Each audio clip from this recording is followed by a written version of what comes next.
दोस्तों आपको पता ही है हमारा देश पौराणिक समय से ही ऋषियों की तपोभूमि रहा है।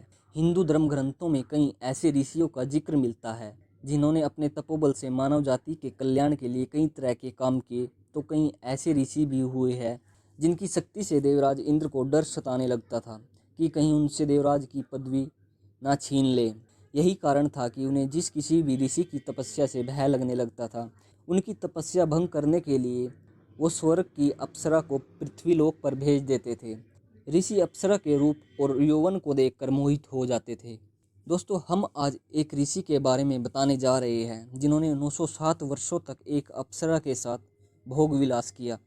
तो चलिए जानते हैं ऋषि कंडू के 907 साल संभोग करने का रहस्य क्या था। कहानी के अनुसार पौराणिक काल में महान ऋषि कंडू हुआ करते थे जिनका आश्रम गोमती नदी के तट पर था। एक बार की बात है, ऋषि कंडू ने घोर तपस्या करना शुरू किया। वो तपस्या में इतने लीन हो गए कि उन्हें किसी भी चीज का आभास ही नहीं होता था। दोस्तों इस तरह ऋषि को तपस्या में लीन देखकर इंद्र हमेशा की तरह घबरा गए। उन्हें यह डर सताने लगा कि कहीं ऋषि उनका स्वर्ग का सिंहासन न छीन ले। इसी डर के कारण इंद्रदेव ने ऋषि कंडू की तपस्या भंग करने के लिए परमलोचा नाम की अप्सरा को पृथ्वीलोक पर भेजने का निश्चय किया। एक संध्या नृत्य के बाद इंद्रदेव ने परमलोचा को अपने पास बुलाया, फिर उसे अपनी सारी योजना बताई बिना कोई प्रश्न किए। परमलोचा इंद्र की योजना के मुताबिक पृथ्वीलोक के लिए निकल गई। दोस्तों पृथ्वीलोक पर परमलोचा सीधे वहां पहुंचे जहां ऋषि कंडू तपस्या में लीन थे। फिर परमलोचा ने अपनी शरारतों से ऋषि कंडू का ध्यान भंग कर दिया। उसके बाद जैसे ही ऋषि की नज़र परमलोचा पर पड़ी तो ऋषि उसके रूप और सौंदर्य को देखकर उस पर मोहित हो गए और उसे अपने साथ लेकर मंदरांचल पर्वत की गुफाओं में चले गए। उसके बाद ऋषि कंडू परमलोचा के सौंदर्य में इतना खो गए कि वो 100 से अधिक वर्षों तक उसके साथ भोग विलास करते रहे। दोस्तों 100 वर्ष बाद एक दिन अप्सरा परमलोचा ने ऋषि कंडू से कहा कि हे ऋषि, अब मैं स्वर्गलोक वापस जाना चाहती हूँ, इसलिए आप मुझे खुशी खुशी जाने दीजिए। अप्सरा के मुख से जाने की बात सुनकर ऋषि उदास हो गए और उन्होंने कहा, हे देवी, अभी थोड़े दिन हो रुक जाती तो अच्छा होता। ऋषि को उदास देखकर अप्सरा पृथ्वीलोक पर रुकने को मान गई। दोस्तों फिर ऋषि कंडू ने अगले 100 वर्षों तक उसी गुफा में अप्सरा के साथ भोग विलास किया। दोस्तों फिर 100 वर्षों के बाद एक दिन परमलोचा ने ऋषि कंडू से कहा, हे मुनि, मुझे पृथ्वीलोक पर बहुत समय हो गया है, अब आप मुझे स्वर्गलोक जाने की आज्ञा दे। ऋषि कंडू उसकी बात सुनकर फिर व्यथित हो गए और बोले, हे देवी, अभी कुछ समय और रुक जाओ, फिर चले जाना। दोस्तों इसी तरह कई 100 वर्ष बीत गए। जब भी अप्सरा स्वर्गलोक जाने की बात ऋषि को कहती तो वो किसी तरह उसे मना लेते। वो अप्सरा ऋषि के श्राप से भी डरती थी कि कहीं क्रोध में आकर ऋषि कंडू से श्राप ना दे दे। और महर्षि के काम वासना में लिप्त होने से अप्सरा के प्रति उनका प्रेम नित्य ही बढ़ता जा रहा था। तपस्या पूजा पाठ का त्याग कर दिन रात ऋषि भोग विलास में डूबे रहते थे।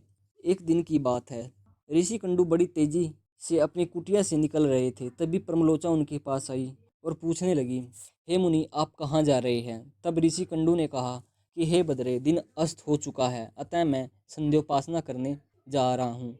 अगर ऐसा नहीं किया तो मेरा धर्म नष्ट हो जाएगा। यह सुनकर परमलोचा मुस्कुराए बिना ना रह सकी और बोली, हे सब वेदों के ज्ञाता, इतने वर्षों में क्या आज पहली बार सूर्य अस्त हुआ है? जो संध्या वंदन नहीं करेंगे तो आपका धर्म नष्ट हो जाएगा। मैं आपसे जब से मिली हूँ तब से तो आपने कभी संध्या वंदन नहीं किया। इस प्रकार के वचन सुनकर ऋषि बोले, हे बद्रे, नदी के इस तट पर आज सवेरे ही तो तुम आई हो, मुझे भली भांति स्मरण है।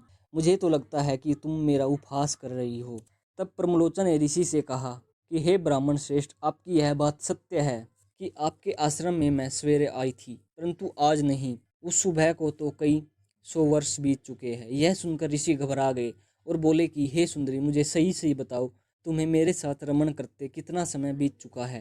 तब परमलोचा ने बताया कि आपको मेरे साथ रमण करते हुए 907 वर्ष 6 महीने और 3 दिन बीत चुके हैं। यह सुनकर ऋषि घबरा गए और बोले, हे प्रिय, क्या तुम सत्य कह रही हो या फिर मेरे साथ मजाक कर रही हो? मुझे तो ऐसा प्रतीत होता है कि मैं तुम्हारे साथ एक ही दिन रहा हूँ। तब परमलोचा कहती है कि ए ब्राह्मण, मैं आपसे झूठ कैसे बोल सकती हूँ, वो भी उस समय जब आप अपने धर्म मार्ग का अनुसरण करने के लिए तत्पर होकर मुझसे पूछ रहे हो। दोस्तों उसके बाद परमलोचा कहती है कि मैं यहाँ किसी के कहने से आई थी। ऋषि आप क्रोधित ना हो, मैं आपको सारी घटना का सत्य बताती हूँ। परंतु हे ऋषि, मेरा इसमें कोई दोष नहीं है, इसलिए मुझे क्षमा कर दीजिए। तब ऋषि कहते हैं कि जल्दी बताओ, तुम्हें यहाँ किसने भेजा था। तब परमलोचा बताती है कि तपस्या से परेशान होकर देवराज इंद्र को डर लगने लगा था, इसलिए उन्होंने मुझे आपकी तपस्या भंग करने के लिए भेजा था। परमलोचा के मुख से यह वाक्य सुनकर ऋषि व्याकुल हो गए और बोले कि धिक्कार है मुझ पर, मेरा धर्म नष्ट हो गया। एक स्त्री ने मेरी बुद्धि को भ्रष्ट कर दिया। इस स्त्री के संग से मेरा सारे जीवन का तप नष्ट हो गया। इसलिए हे पापिन स्त्री, अब तू चाहे जहाँ जा सकती है। जिस कार्य के लिए इंद्र ने तुझे यहाँ भेजा था वह पूरा हो चुका है। तूने मेरा तप नष्ट कर दिया है। महर्षि के क्रोध को देखकर परमलोचा भय से कांपने लगी, जिस वजह से उसका पूरा शरीर पसीने से भीग गया था। उस समय ऋषि ने जो गर्भ परमलोचा में स्थापित किया था वह भी अप्सरा के रोम छिद्रों से निकलकर पसीने के रूप में उसके शरीर से बाहर आ गया। परमलोचा के पसीने से वायु ने उस गर्भ को इकट्ठा किया और वृक्षों ने उसे ग्रहण किया।